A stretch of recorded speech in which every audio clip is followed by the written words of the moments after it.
হাসিনাকে ফেরাতে দিল্লিকে প্রয়োজনীয় কাগজপত্র পাঠিয়েছে ঢাকা। এবার প্রতীক্ষা দেশটির জবাবের, এমন তথ্য জানিয়েছে পররাষ্ট্র মন্ত্রণালয়। এদিকে জাতিসংঘের প্রতিবেদন হাসিনার মানবতা বিরোধী অপরাধের অকাট্য দলিল বলে মনে করছে আন্তর্জাতিক অপরাধ ট্রাইব্যুনাল। জুলাই অভ্যুত্থানের সময় নিরস্ত্র ছাত্র জনতাকে দমাতে সর্বশক্তি প্রয়োগ করে রাষ্ট্রযন্ত্র, যা সরাসরি নির্দেশ ও তদারকি করেন তৎকালীন প্রধানমন্ত্রী শেখ হাসিনা। গুম খুনের চরম মানবাধিকার লঙ্ঘনের বিষয়টি উঠে আসে জাতিসংঘের মানবাধিকার কমিশনের স্বাধীন তদন্ত প্রতিবেদনে। জাতিসংঘের এই প্রতিবেদনকে শেখ হাসিনার মানবতা বিরোধী অপরাধের অকাট্য প্রমাণ হিসেবে দেখছে আন্তর্জাতিক অপরাধ ট্রাইব্যুনাল। বিচার কাজে এই দলিল ব্যবহার করার কথা জানিয়েছেন ট্রাইব্যুনালের চিফ প্রসিকিউটর। জাতিসংঘের অধীনে সংগঠিত যে তদন্ত এবং আমাদের তদন্তের মধ্যে আসলে মৌলিক কোনো পার্থক্য নেই। এই প্রমাণটি আন্তর্জাতিক অপরাধ ট্রাইব্যুনালের তদন্ত সংস্থার মাধ্যমে একটা এভিডেন্স হিসেবে ট্রাইব্যুনালে আসবে। আর বিচারের মুখোমুখি করতে শেখ হাসিনাকে দেশে ফেরাতে দিল্লিতে প্রয়োজনীয় নথিপত্র পাঠানোর কথা জানিয়েছে পররাষ্ট্র মন্ত্রণালয়। এখন দেশটির উত্তরের অপেক্ষায় বাংলাদেশ। শেখ হাসিনাকে ফিরিয়ে আনার জন্য এক্সট্রাডিশন ট্রিটির অধীনে সংশ্লিষ্ট মন্ত্রণালয় থেকে প্রাপ্ত চুক্তিতে উল্লেখিত প্রয়োজনীয় ডকুমেন্টস ও তথ্যাদি ভারত সরকারকে প্রেরণ করা হয়েছে। প্রথমে মন্ত্রণালয়ের সাপ্তাহিক ব্রিফিংয়ে সরকারের পক্ষ থেকে ধন্যবাদ জানানো হয় জাতিসংঘের মানবাধিকার কমিশনকে জুলাই অভ্যুত্থানের হত্যাযজ্ঞের বিষয়ে এমন কম্প্রিহেন্সিভ রিপোর্ট তৈরি করার জন্য। এই কম্প্রিহেন্সিভ ওয়ার্ক এবং ডিটেল রিপোর্টের জন্য আমরা ফ্যাক্ট ফাইন্ডিং টিম এবং জাতিসংঘের মানবাধিকার বিষয়ক হাই কমিশনারের কার্যালয়কে ধন্যবাদ জানাই। এদিকে সচিবালয়ে সংবাদ সম্মেলনে স্বরাষ্ট্র উপদেষ্টা বলেন, র্যাব বিলুপ্তি, বিজিবিকে সীমান্তে রাখা সহ জাতিসংঘের সুপারিশের বিষয়ে আলোচনা করে সিদ্ধান্ত নেওয়া হবে। এটা তো একটা প্রস্তাব তাদের দিছে, আমরা সবাই বসবো, বসার পরে যে আমাদের ডিসিশন এটা জানাবো। বাট আমরা তো এই যে তাদের এই ইনকোয়ারিটা আমরা তো সবাই তো স্বাগতম জানিয়েছি। এটা বাংলাদেশে এসে দীর্ঘ অনুসন্ধান শেষে বুধবার জেনেভায় আনুষ্ঠানিকভাবে জুলাই অভ্যুত্থান নিয়ে তদন্ত রিপোর্ট প্রকাশ করে জাতিসংঘের মানবাধিকার কমিশন। Military rifles, shotguns with pellets. Shafiqul Islam Sabuj, channel 24, Dhaka. সহিংসতায় উত্তাল ভারতের মণিপুরে জারি করা হলো রাষ্ট্রপতি শাসন। চাপের মুখে 9 ফেব্রুয়ারি বিজেপির মুখ্যমন্ত্রী বীরেন সিং পদত্যাগের 4 দিনের মাথায় নেওয়া হলো এমন সিদ্ধান্ত। রাজ্য বিজেপি মুখ্যমন্ত্রী পদপ্রার্থীর বিষয়ে ঐকমত্যে পৌঁছাতে না পারায় এমন সিদ্ধান্ত নিয়েছে কেন্দ্র। রাষ্ট্রপতি শাসন জারির জোরালো দাবি উঠেছিল কংগ্রেস ও নাগরিক সমাজের পক্ষ থেকেও। 2023 সালের মে মাস থেকেই মেইতেই এবং কুকি সম্প্রদায়ের মধ্যে ছড়িয়ে পড়ে সাম্প্রদায়িক সহিংসতা। এতে এ পর্যন্ত প্রাণ গেছে 250 জনের, ঘটেছে ভাঙচুর, অগ্নিসংযোগের মতো ঘটনারও। কেন্দ্রের মতে রাষ্ট্রপতি শাসনে সহজ হবে বিশৃঙ্খল পরিস্থিতি মোকাবেলা। যুক্তরাষ্ট্র সফরে আছেন নরেন্দ্র মোদি। কর্মসূচির প্রথম দফায় বৈঠক করেছেন দেশটির জাতীয় গোয়েন্দা বিভাগের পরিচালক তুলসী গ্যাবার্ডের সাথে। এক্স পোস্টে মোদি জানান, ভারত যুক্তরাষ্ট্র সম্পর্ক উন্নয়নে আগ্রহী তুলসী গ্যাবার্ড। ওভাল অফিসে প্রেসিডেন্ট ডোনাল্ড ট্রাম্পের সাথেও বৈঠক করবেন ভারতের প্রধানমন্ত্রী। আলোচনায় বাণিজ্য ও অবৈধ অভিবাসী ইস্যু প্রাধান্য পাবে বলে জানায় দিল্লির কর্মকর্তারা। নাম না প্রকাশ করার শর্তে এক কর্মকর্তা জানান, যুক্তরাষ্ট্রের কাছ থেকে তরলীকৃত প্রাকৃতিক গ্যাস, যুদ্ধযান এবং বিমানের ইঞ্জিন কেনার প্রতিশ্রুতি দেবেন নরেন্দ্র মোদি। আলোচনা হতে পারে বেশ কয়েকটি খাতে শুল্ক ছাড়ের বিষয়েও। অবৈধ অভিবাসীদের ফেরত পাঠানোর ক্ষেত্রে মানবিক আচরণের অনুরোধ জানানো হতে পারে ভারতের পক্ষ থেকে।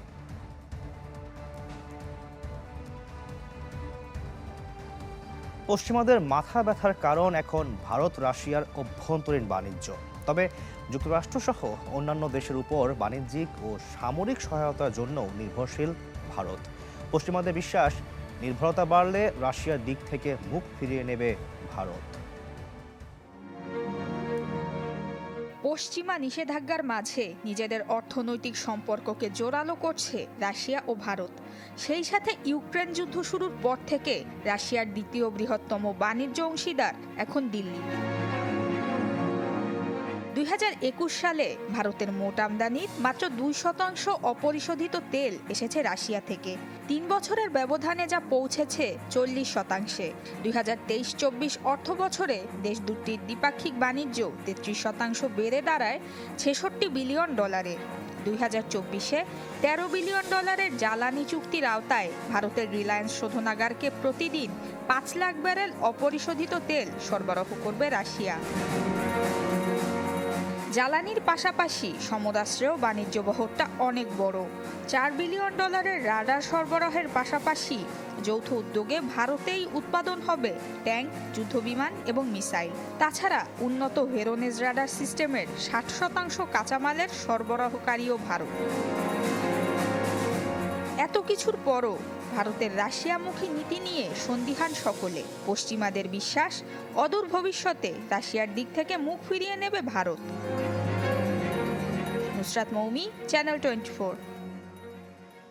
ইসলামী ব্যাংক পিএলসি ওয়ার্ল্ড নিউজ টুডেতে নিচ্ছে একটা বিরতি। ফিরছে একটু পর, আমাদের সাথেই থাকুন।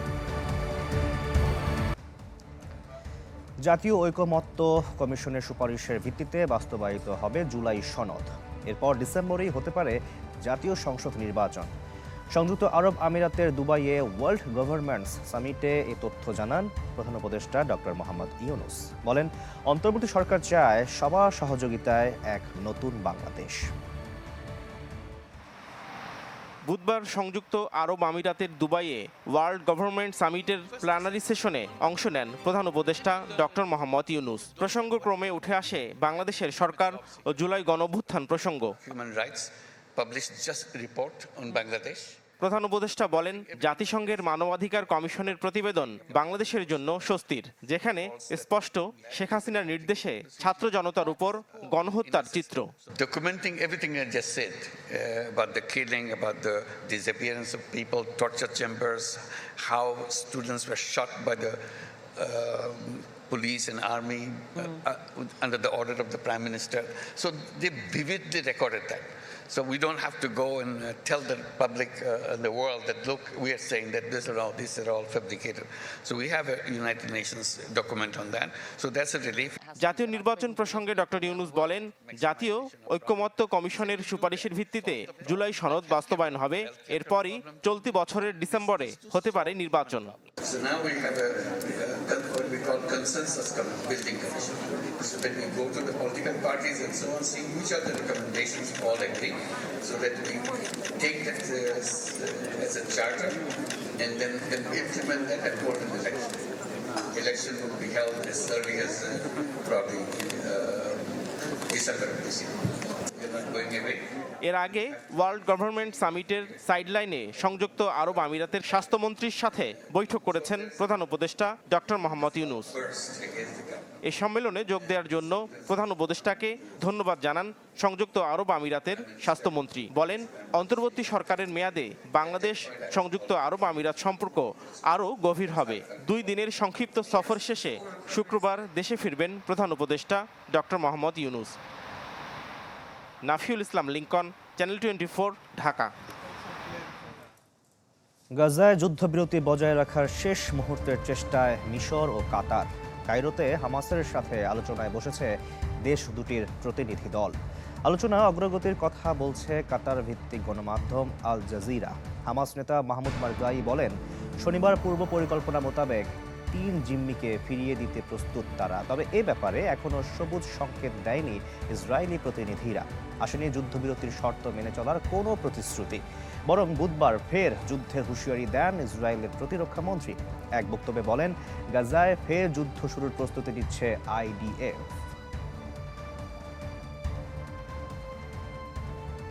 এক বছরে ইতিহাসে সর্বোচ্চ গণমাধ্যম কর্মীর মৃত্যু দেখল বিশ্ব। 2024 সালে দায়িত্ব পালন করতে গিয়ে প্রাণ হারিয়েছেন 124 গণমাধ্যম কর্মী, যার মধ্যে সর্বোচ্চ 85 সাংবাদিকের মৃত্যুর জন্য দায়ী ইসরায়েল। যুক্তরাষ্ট্রভিত্তিক অলাভজনক সংস্থা কমিটি টু প্রোটেক্ট জার্নালিস্টের প্রতিবেদনে উঠে এসেছে এই তথ্য। সাংবাদিকদের জন্য এক ভয়াল বছর ছিল 2024 সাল। গেল বছর শুধুমাত্র দায়িত্ব পালন করতে গিয়ে প্রাণ হারান 124 গণমাধ্যম কর্মী। এক বছরে এত সাংবাদিকের প্রাণহানি এর আগে দেখেনি বিশ্ব। যুক্তরাষ্ট্রভিত্তিক অলাভজনক সংস্থা কমিটি টু প্রোটেক্ট জার্নালিস্টের প্রতিবেদনে এ তথ্য উঠে এসেছে, যা সিপিজের 3 দশকের ইতিহাসে সর্বোচ্চ। এর আগে 2007 সালে সর্বোচ্চ 113 সাংবাদিক প্রাণ হারান ইরাক যুদ্ধের সময়ে। সিপিজের তথ্যমতে এই প্রাণহানির সিংহভাগ হয়েছে গাজায় ইসরায়েলি আগ্রাসনে। 2024 সালে উপত্যকাটিতে 85 সংবাদকর্মীকে হত্যা করেছে জায়নবাদী সেনারা, যার মধ্যে 82 জন ফিলিস্তিনি ও 3 জন লেবাননের। 2023 সালেও 78 গণমাধ্যম কর্মীর মৃত্যু দেখেছিল উপত্যকাটি। ইসরায়েলের যুদ্ধ ছাড়াও 2024 সালে বিশ্বের 16 দেশে প্রাণ গেছে আরও 39 গণমাধ্যম কর্মীর, যার মধ্যে দ্বিতীয় সর্বোচ্চ 6 জন সাংবাদিক হত্যার ঘটনা ঘটে পাকিস্তান ও সুদানে। মেক্সিকোতে 5 ও সিরিয়ায় প্রাণ গেছে 4 সাংবাদিকের। এছাড়া তালিকায় রয়েছে ভারত, মিয়ানমার, ইরাক ও হাইতির নাম। এদিকে গেল বছর সর্বোচ্চ ফ্রিল্যান্স সাংবাদিকের মৃত্যুও দেখেছে বিশ্ব। 2024 সালে হত্যা করা হয় 45 ফ্রিল্যান্স সংবাদকর্মীকে। 1998 সাল থেকে প্রতি বছর সাংবাদিক হত্যায় প্রথম সারিতে থাকা 6টি দেশকে তালিকাভুক্ত করেছে সিপিজে। গেল 26 বছরে সবচেয়ে বেশি 226 সাংবাদিকের মৃত্যু হয়েছে ইরাকে, এরপরই ফিলিপাইন, মেক্সিকো ও পাকিস্তানের নাম। 73 মৃত্যু নিয়ে এ তালিকায় 5 নম্বরে ভারত। আশ্বাস চৌধুরী, চ্যানেল 24। ইসলামী ব্যাংক পিএলসি ওয়ার্ল্ড নিউজ টুডেতে নিচ্ছে আরও একটা বিরতি। ফিরছে একটু পর, আমাদের সাথেই থাকুন। রাশিয়ার বিরুদ্ধে প্রায় 3 বছর ধরে চলা যুদ্ধে বিপাকে ইউক্রেন। ন্যাটোর সদস্যপদ পাওয়ার আকাঙ্ক্ষা তো পূরণ হচ্ছেই না, উল্টো কমছে রুশ দখলকৃত এলাকা ফিরে পাওয়ার সম্ভাবনা। এমন অবস্থায় অঞ্চলটিতে শান্তি ফেরাতে ঐক্যের ডাক দিয়েছে ইউরোপীয় মিত্ররা। রাশিয়ার সঙ্গে চলমান যুদ্ধে ইউক্রেন কোনো মতে টিকে থাকলেও হারিয়েছে মাইলের পর মাইল ভূখণ্ড। এখনো কিয়েভের প্রত্যাশা রুশ দখলে চলে যাওয়া এলাকাগুলো পুনরুদ্ধারের।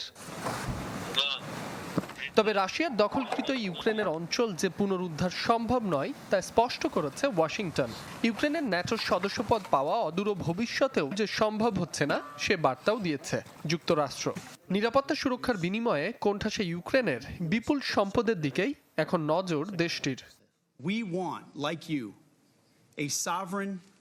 আমরাও সার্বভৌম ইউক্রেন চাই, তবে দেশটির 2014 সালের আগের সীমানা ফিরে পাওয়ার ধারণা অবাস্তব। ন্যাটোর সদস্যপদও কোনো সমাধান নয়। দেশটিতে স্থায়ী শান্তির জন্য নিরাপত্তা নিশ্চিত করতে হবে, যেন আবারও যুদ্ধ শুরু না হয়। কিয়েভ ওয়াশিংটনের মধ্যে খনিজ চুক্তি ইউক্রেনের যুদ্ধ পরবর্তী প্রতিরক্ষায় ঢাল হিসেবে কাজ করবে।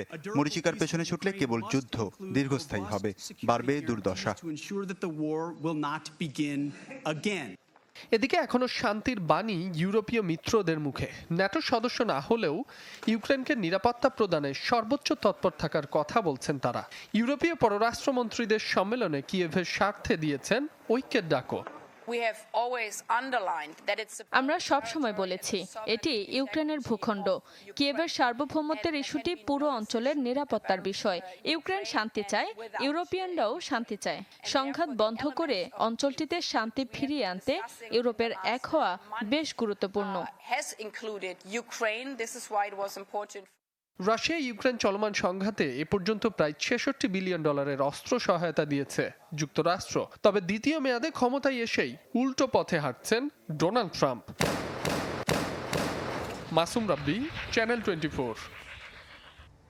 আর এই ছিল আজকের ইসলামী ব্যাংক পিএলসি ওয়ার্ল্ড নিউজ টুডেতে। বিশ্বের গুরুত্বপূর্ণ সব সংবাদ ও বিশ্লেষণ জানতে চোখ রাখুন চ্যানেল 24-এর পর্দায়। এছাড়াও দেখতে পারেন ফেসবুক এবং ইউটিউবে। এতক্ষণ সঙ্গে থাকার জন্য অনেক ধন্যবাদ সকলকে।